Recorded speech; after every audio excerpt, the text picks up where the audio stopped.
తెలుగు రాష్ట్రాల్లో అతిపెద్ద lift manufacturer lifts ట్రై.com dealership కూడా ఇవ్వబడును. కానీ ఆ టైంలో మీతో పాటు జర్నీ చేసిన వాళ్ళంటే ఇన్స్టిట్యూట్ కావచ్చు, లేకపోతే సినిమా రంగంలో ఫస్ట్ అవకాశం కోసం వచ్చి అదే మీరు ఒక గుంపు ఉందన్నారు కదా, మధురానగర్ లో కూడా మీరు శ్రీకాంత్ గారు అందరూ శ్రీకాంత్ అంటే శ్రీకాంత్ నాకు బాగా జూనియర్ ఇన్స్టిట్యూట్ లో. నేను శ్రీకాంత్ ఇన్స్టిట్యూట్ చేసేటప్పటికి నేను మధురానగర్ లో సినిమా చేస్తున్నా. ఓకే, ఆల్రెడీ కమిట్ అయి ఉన్నాను. అప్పుడు శ్రీకాంత్ వచ్చి నేను తీసుకెళ్లి గోపాలరెడ్డి గారికి కూడా పరిచయం చేసింది.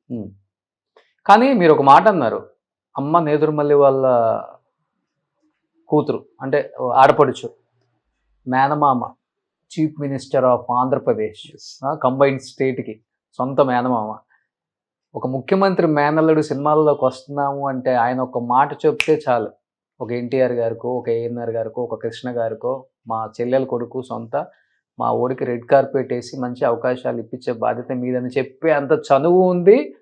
కానీ మీరు అది అడ్వాంటేజ్గా తీసుకోవచ్చు కూడా. కానీ ఎందుకు మీరు వద్దనుకున్నారు? ఆ కష్టాలు, ఆ ఫోటోలు ఇచ్చి తిట్టించుకోవటం. ఆయనకి ఇష్టం నేనంటే. అంటే నేను యాక్టర్ అయ్యాక చాలా హ్యాపీగా ఫీల్ అయ్యాడు. ఆయన ఒకరోజు క్యాబినెట్ అందరిని నిలబెట్టి వాడెవరో తెలుసా అని అన్నాడు. ఓకే, మొత్తం క్యాబినెట్ అంతా ఉన్నారు, ఆయన సీఎంగా ఉన్నాడు. సినిమా యాక్టర్ అండి, చిన్న నో నా మేనల్లుడు. ఓకే, అంత గర్వంగా చెప్పుకునేవాడు. ఓకే.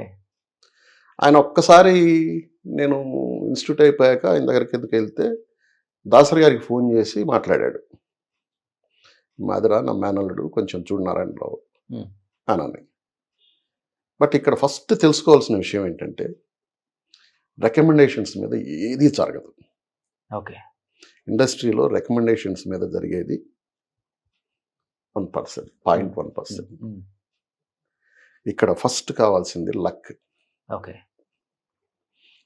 ఫస్ట్ లక్, రెండోది టాలెంట్, మూడోది డిసిప్లిన్. ఈ మూడు మనకుంటే ఈ లక్ అనేది ఏంటంటే సక్సెస్. సినిమా సక్సెస్ అవ్వాలి, అందులో నేను చేసిన క్యారెక్టర్ సక్సెస్ అవ్వాలి.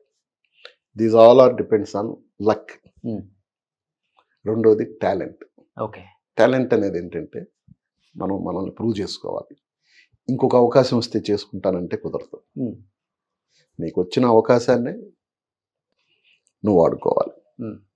మూడోది బిహేవియర్. మనం ఎంత ఎదిగినా ఒదిగి ఉండాలి.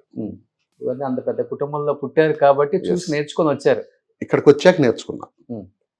ఎందుకంటే ఇది ఒక మహాసముద్రం. ఇది దీంట్లో రకరకాల మనుషులు, రకరకాల ప్రవర్తనలు ఇవన్నీ ఉంటాయి. దీంట్లో ఈదడం అనేది ఇట్స్ నాట్ ఈజీ థింగ్. అలా ఈదుతూ ఉన్నాం ఇంకా. ఓకే, ఇండస్ట్రీలో ఎలా ఉండేది గౌరవం? అదే ముఖ్యమంత్రి గారి మేనల్లుడు చిన్న గట్టిగా పాకింది ఆ టైంకి?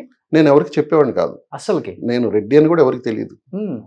నేను ఎవరికి చెప్పేవాడిని కాదు. ఆఫ్టర్ నా పిల్లలు రెడ్డి అని పెట్టుకున్నారు. దాని తర్వాత మెల్లమెల్లగా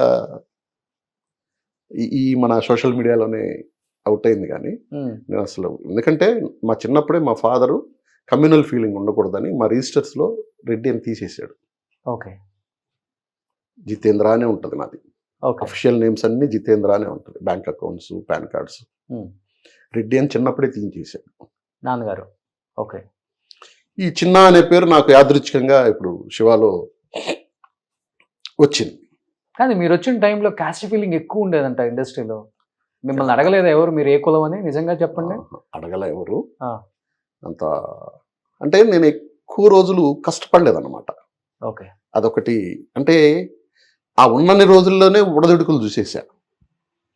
అంటే 87లో వెళ్ళాను నేను. 87 జూలై. 87 జూలై వెళ్ళాక ఇటాటి ఇన్సిడెంట్లు ఒక 2-3 జరిగాయి. 2-3 జరిగాక ఇది మనకి కుదరదు, ఇక్కడ మనం నెగ్గుకు రాలేం అని నేను మెంటల్గా డిసైడ్ అయ్యాను. డిసైడ్ అయ్యి మనం పెద్దవాళ్ళు సంపాదించిన డబ్బును పాడు చేస్తున్నామేమో తీసుకొచ్చి. ఓకే, అంతే కదా. అక్కడి నుంచి ఇక్కడికి రావాలి, రూమ్ రెంట్ కట్టాలి. అప్పట్లో 150 రూపాయలు నేను కట్టిన రూమ్ రెంట్. అది కూడా ఆ రోజు ఎక్కువే. అవును, 350 రూపీస్ మెస్సకు కట్టేవాళ్ళం. ఇవన్నీ సాధించకపోతే ఏంటి? నేను ఒకవేళ అచీవ్ కాలేదు ఏంటి, ఎవ్రీ మంత్ 500 1000 వేస్ట్ చేస్తా వస్తున్నట్టే కదా. కారు ఉండేది అప్పుల్లోనే మీకు? కారు కొనగలిగిన నేను సక్సెస్ అయ్యాకే కొన్నా, సక్సెస్ అయిన వెంటనే కొన్నా. ఓకే. పైగా నేను ఎప్పుడు ఆటో కూడా ఎక్కేవాడిని కాదు, నడిచి తిరిగేవాడిని, బస్సులో తిరిగేవాడిని.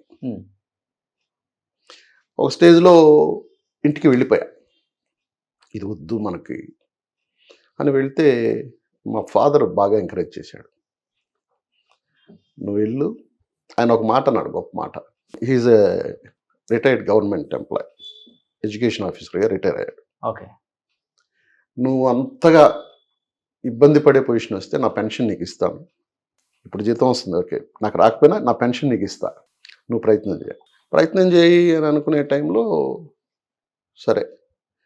నా కష్టం ఎలా ఉండేదంటే ఉదయం లేచి ఒక 5:36 లోపల రెడీ అయిపోయి, ఎందుకంటే 7 o'clock కాల్ షీట్స్ ఉండే అప్పుడు అన్ని. అవును. డైరెక్టర్స్ 6:30కి ఇంట్లో నుంచి వెళ్ళిపోయేవాళ్ళు, ఈ లోపల వెళ్ళి మనం కలవాలి. వెళ్ళి ఈ అడ్రస్ల బుక్ పెట్టుకొని ఫలానా ఏరియాలో ఫలానా స్ట్రీట్లో ఏ డైరెక్టర్స్ ఉన్నారు, అప్పుడు ఫామ్లో ఉండి వర్క్ చేస్తాం. అలా నేను కలిసిన వాళ్ళలో ఎక్కువ కలిసింది కోడి రామకృష్ణ గారు. ఓకే. ఎందుకంటే అప్పట్లో ఆయన కొత్త వాళ్ళని ఎక్కువ ఎంకరేజ్ చేస్తాడనే పేరు ఉండేది. ఓకే.